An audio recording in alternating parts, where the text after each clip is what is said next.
Holy shit, y'all. Gas is $1.94. I haven't seen this price like at least for 6-7 years.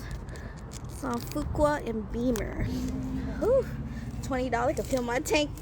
Hallelujah. But gas been a little bit cheaper lately. And no, the oil companies didn't suddenly find Jesus. What you're actually watching is the world's biggest cartel beefing with itself. Share and save this because this is geopolitical economics for regular folks. Quick lesson. Oil prices are not set by Bob's presidents. They're set by a cartel. Yeah, like drugs, but with suits and flags. The cartel's called OPEC. And the big dogs in that group, Saudi Arabia and Russia. And together, that's about half of the world's oil. And their main ops, the United States, about 20% of the world's global production. So how does this game work? You see, OPEC doesn't set prices directly. They actually just control supply. So more oil equals cheaper gas. Less oil equals expensive gas. So let's just break this down simply. OPEC likes to play this little game. Let's keep prices high, but not so high that America starts drilling like a crackhead. Because once oil hits about $70 per barrel, the US oil companies say less and start pumping. See, back in 2016, Saudi Arabia realizes something crazy. Oil ain't forever. At this time, half their GDP was oil. So they launched Vision 2030. Tourism, tech, real estate, EVs, the whole rebrand. Okay, I'm sure you guys have seen a million Riyadh season ads at this point. That's the rebrand that I'm talking about. But all of that costs money, which means they need oil prices high. So from 2016 to 2020, they try to keep oil prices hovering just under $70. The perfect sweet spot. America stays chill and Saudi gets paid. Then come 2022. Russia invades Ukraine. Sanctions drop and Russian oil gets locked out of global markets. Supply drops and oil prices go stupid. $90, $100,